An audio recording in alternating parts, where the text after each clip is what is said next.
I think I found the cheat code so you don't need to keep buying exciting vintage lenses. In today's video, I'm going to show you how to get just as nice images from a boring kit lens. It can be any kind of autofocus lens, similar to what you can get from a much more expensive vintage lens. If you've seen this channel before, I normally shoot model photography, so I prefer to use vintage lenses to get that kind of softer rendering, a bit of flare and reduced contrast. In today's video, I'm going to show you that you can get a very similar look if shooting indoors with your basic modern boring kit lens, such as this Lumix 51.8, which you get with Leica cameras, Lumix cameras, and I'm sure you get something similar with the system that you use.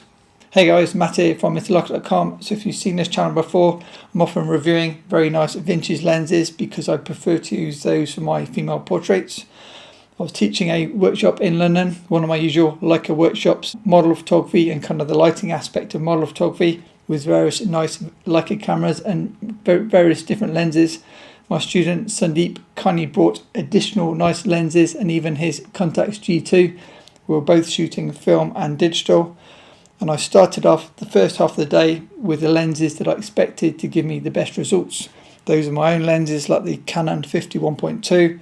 We were using the Light Lens Lab 1966 that I reviewed very recently, and various other nice lenses. We had Nicola in the morning. She's amazing, and if you want to see her in action, look out for my video coming soon on the Canon 51.2. And then for the afternoon, we had Astrid. Now, there's just one point of the session where I couldn't quite get close enough to Astrid to take the kind of the crop that I wanted. And often during workshops, I like to use a longer lens, so my student can be on there, say 50mm, and I can be shooting over their shoulder on, say, a 90 or something like that.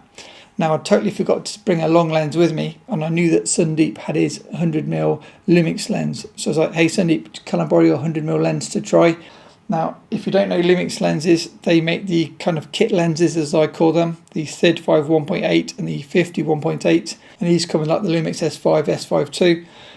And then Leica did their own copy of the same lens, and they're supplied with the SL2S, I think maybe even SL3. So autofocus, do the job, but it gives you kind of a modern contrasty look. In the Lumix lineup, as I say, there's a 35 to 50, an 85, 100. The main difference with the 100, it's a 2.8 macro. Macro lenses tend to be even sharper than standard lenses, so I was like, I'm going to need to give Astrid a bit of help here. Now, just by chance, Sandeep had some filters with him. He uses Tiffin filters, things like Glimmer Glass, Satin Filter, Black Pro Mist, similar to what I've used and I've shown on previous videos. I use an 8th power KNF Concept Black Pro Mist, or whatever theirs is called. I knew that these worked for my own photos and my own videos, so I was like, right, Sandeep, can I borrow 2 of your filters? So instead of putting one filter on, I stacked a Glimmer Glass and a Satin filter onto the 100mm. I'll use the lens wide open at 2.2, and these are the results. Okay, first, I know some of you like to see images without preset added, so he can see RAW and then RAW plus preset. All these photos coming up are then with the black and white preset added, link below to presets. So as shown, all my photos are shot with the Leica SL, the original SL, and then these all shot with the 100mm S macro 2.8. I use the 1x Glimmer Glass and the 1x Satin, as you saw, and yeah, I absolutely love the results. I think also the compression from the 100mm worked great for these portraits. Now, I only plan to use this lens for, say, maybe 10 photos, and then I'd switch back to kind of my better vintage lenses for that more artier look. But as soon as I saw the photos from the 100mm plus filters, I was like, do you mind if I keep your lens a little bit longer? So I pretty much used the 100mm for like the rest of the afternoon. I did do some photos with the 51.2, so he could use his own lens. But for the most part, I was completely sold on using a 100mm macro with 2 filters to get a very similar, albeit maybe even nicer look than I was getting from my, as I say, more expensive vintage lenses. Now, how can that be, and will it work in all situations? It works in this situation, this kind of the workshop that I was showing you, because I know how I like to light and I know how to flare lenses. So all I do is I set up my lighting. I make sure the light is close to the edge of the frame or in the frame, so I can flare the light across the model, thereby reducing the contrast and giving a bit more glow and a bit of kind of flare. If you're wondering, here you can see with and without the filter added, just so you can see the difference when you do add a softening filter, or in this case 2. Now to take that to kind of the next level, I thought, right, if I put a coloured light in the frame, and maybe in this case I'll use red light, I could then flare red light across the image, and that'll give maybe a more interesting look.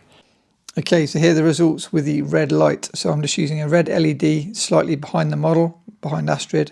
Then I'm using another LED, like a white LED, bounced off the wall in front of Astrid, just to give a bit of fill light. And then I tried to shoot all my images where I'm cropping quite close to the red LED, which will then give me a bit of flare across the image.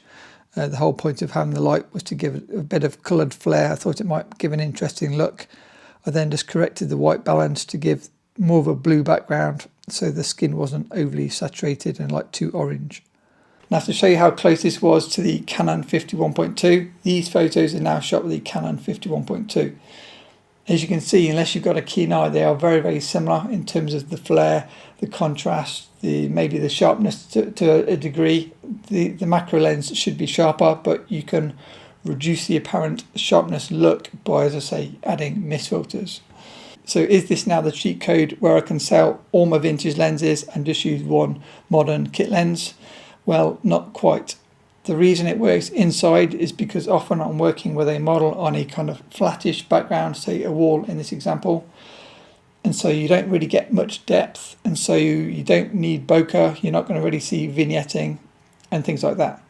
If you shoot this lens outside, it cannot replicate interesting vintage lenses because you're not going to get vintage bokeh just by adding a mist filter. The mist filter, as I say, does the things that we said, but it's not going to change the characteristics of the lens itself. And so if it's a modern lens, you often get round bokeh balls on a modern lens. If you shot the same photos with this vintage Leica Summit 51.5, this has got a really signature kind of swirly bokeh that you just cannot replicate with a modern kit lens. Likewise, the 51.2 Canon or the 51.2 Noctilux or 1966, they've all got a signature look where you're going to see it mostly with the bokeh taken outside. So this is amazing for kind of the dark winter months when we're shooting inside. And then once you start shooting outside, if you've not already got one, you might want to pick up a real vintage lens and get the full benefit of the vintage rendering. The Lumix S100 2.8 macro was a massive surprise. I didn't expect to like the photos. The filters were the cheat code. Such an easy way to get a more interesting look from your existing boring modern lenses. If you enjoyed this quick video, I can put a link to my filters video here and my 51.8 Lumix lens video here. These lenses are super cheap. They're like £200 used on eBay, maybe even less. Subscribe if you want to see the 51.2 Canon lens video still to come. Thanks for my amazing patrons, and hope to catch you in the next video.